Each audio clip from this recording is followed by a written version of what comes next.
Medical Amir заманбап жабдуулар менен жабдылган медициналык борбор. Биздин борбордон сизге керектүү дарыгерлердин баарын таба аласыздар. Ар кандай ооруларга карата анализ тапшырып, дарылансаңыз болот. Бизде үй бүлөлүк дарыгер, хирург, гинеколог, проктолог, травматолог, невролог, стоматолог, педиатр, терапевт, пластикалык хирург, флеболог, уролог, дерматолог, аллерголог, лор, ошондой эле клиникада геморрой, сүннөткө отургузуу, паховая грыжа жана пластикалык операциялар жасалат. Бала күтүп жаткан энелерди көзөмөлгө алабыз. Бүт ооруларга жана кош бойлуулук боюнча УЗИ өтө аласыздар.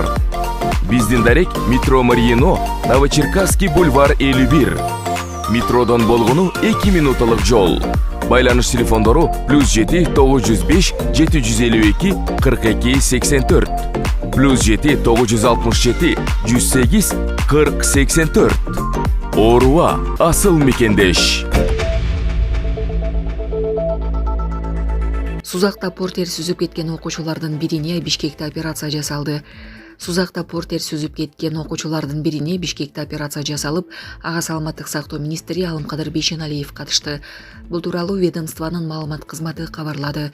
Билдирмеге караганда 9 жаштагы кыздын баш сөөгү сынып кеткен. Кызга операция ийгиликтүү жасалып, азыр абалы туруктуу. Башка жабыркагандардын баары дарыланып, компьютердик томографиядан, айрымдары лабораториялык изилдөөлөрдөн өттү. Кээ бирине көрсөтмөгө жараша операция жасалат деп жазылат кабарда. Жалал-Абадтагы ооруканаларда 9 бала дарыланып жатканы, бардыгынын абалы туруктуу экени кошумчаланды.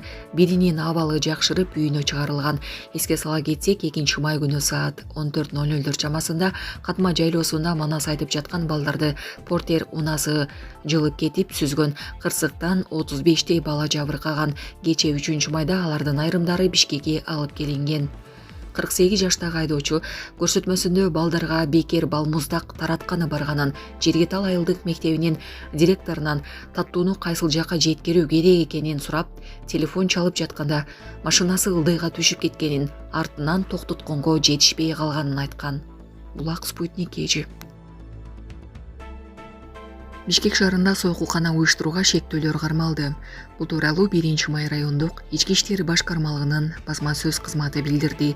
Маалыматка караганда 2 майда кечки саат 5-те Бишкектин Радишева көчөсүндө сойкулкана бар деген маалымат милицияга түшкөн.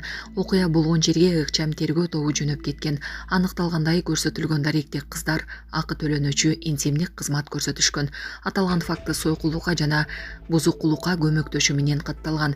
Тергөөчүлөр сойкулкананы уюштурууга шектүү катары 1998-2004 жылы туулган жарандарды аныкташкан. Алар убактылуу кармоочу жайга киргизилип, тергөө жүрүүдө. Булак Назар Ньюс KG. Bloomberg. Туркия Израиль менен соодасын толук токтотту. Израиль армиясынын Газа тилкесиндеги аскердик операциясынан улам Туркия Израиль менен соода саттыкты толук токтотконун Bloomberg агенттиги туркиялык 2 атка минерге таянып жазды. Азырынча бул маалымат расмий тастыктала элек, бирок Израилдин тышкы иштер министрлигинин башчысы Исраэль Кас өзүнүн X баракчасына Анкаранын бул чечими эл аралык соода келишимдерин эске албай, түрк элинин жана бизнестин кызыкчылыгына шек келтирет деп жазды. Катстын айтымында Израиль Туркия менен соода альтернативасын түзүү максатын көздөйт. Reuters агенттиги Анкаранын чечими Израилге экспортко мурда киргизилген чектөөлөрдү дагы кеңейтерин жазды. Туркиянын статистикалык мекемесинин маалыматында эки өлкөнүн ортосундагы соода жүгүртүү 2023 жылы 6,8 миллиард долларды түзгөн. Анын 76% түрк экспортунун салымына туура келет. Өткөн аптада Туркиянын президенти Режеп Тайип Эрдоган Анкара Израиль менен соода алакасын өнүктүрбөй жатканын билдирген. Түрк лидери Израиль бийлиги Газада 45 миңден ашуун палестиналыктын өлүмү, ал жактагы апат үчүн айыптап келет. Апрель айынын башында Туркиянын соода министрлиги Газада ок атышуу толук токтоп, палестиналыктарга үзгүлтүксүз гуманитардык жардам онортулганга чейин Израилге өнөр жай товарларынын 54 түрүн экспорттоого чектөө киргизерин билдирген. Андай товарлардын арасында болот, пластик түтүктөр, алюминий зымдары, мотор майлары, цемент, минералдык жер семирткичтер жана башкалар бар. Израиль буга кандай чара көрө турганы айтылган эмес. Булак Назар Ньюс KG. Кытай айдын арткы тарабына ракета жөнөттү. Кытайда космостук изилдөөлөрдүн тарыхында биринчи жолу айдын алыскы тарабындагы топурак үлгүлөрүн жерге алып келе турган миссия ишке кирди. Чанъэ-6 ракетасы Вэньчан космодромунан 3-майда учурулду. Аппараттын аталышы Кытай мифологиясындагы ай кудайынын урматына коюлган.